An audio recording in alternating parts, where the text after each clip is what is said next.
ननद और भाभी पार्ट 1। सलोनी तीनों बहन भाई में सबसे छोटी और सबकी लाडली थी। बचपन से ही उसे घर में वो सब करने की छूट मिली थी जो उसकी बड़ी बहन और भाई को भी नहीं मिली। उसके पापा थोड़े पुराने ख्यालात के थे, इसलिए उसकी भाभी कभी अपने ससुर से बात नहीं करती थी। अगर उसे कुछ कहना होता तो वो उसके भाई या सलोनी के माध्यम से अपनी बात रखती थी। लेकिन सलोनी को ये बात अच्छी नहीं लगती थी कि भाभी को हमेशा अपनी बात कहने के लिए किसी न किसी का सहारा लेना पड़े। वो चाहती थी कि उन्हें पूरी स्वतंत्रता मिले कि वो भी अपने विचारों और भावनाओं को खुलकर व्यक्त करें।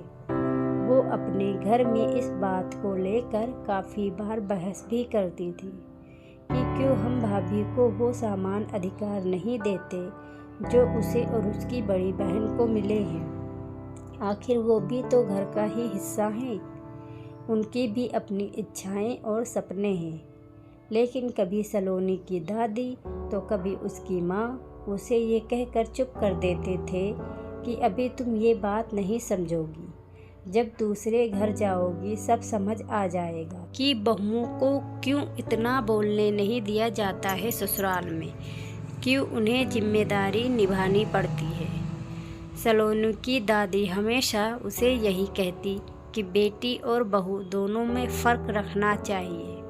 अगर बहू को बहुत ज़्यादा खुली छूट दे दी जाएगी तो वो अपना घर गृहस्थी को ना संभाल कर दिन भर बाहर ही घूमती रहेगी।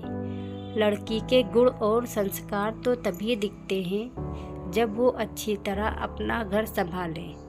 सलोनी ये बात जानती थी कि उसकी भाभी बहुत पढ़ी लिखी और शांत प्रकृति की है। शायद इसलिए वो घर के वातावरण के अनुसार खुद को ढाल चुकी हैं।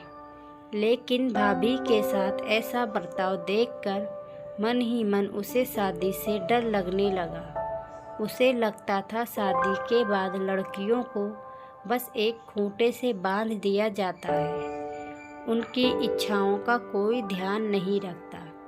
वैसे भी ये उसके घर में भी तो होता है। हमेशा उसकी भाभी के साथ, जिन्हें हर छोटी मोटी बात के लिए दूसरों पर निर्भर रहना पड़ता है। सुबह जल्दी उठकर रात को सबसे लेट वो सोती हैं, हर जिम्मेदारी को बाखूबी निभाती हैं, लेकिन कभी कोई प्रशंसा में दो शब्द नहीं कहता है। उल्टा ये कहते हैं कि ये तो घर की बहू की जिम्मेदारी है, हमने भी तो किया था जब हम बहू बनकर आए थे।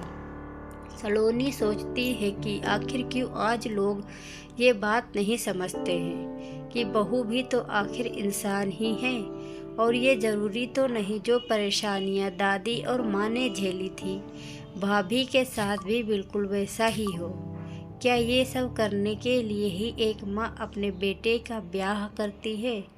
कहते हैं कि एक औरत की सबसे बड़ी दुश्मन दूसरी औरत होती है, और उसे अपने घर में ही ये सब देखने को मिलता था कि किस प्रकार उसकी दादी और माँ उसकी भाभी के साथ रूखा व्यवहार रखते हैं।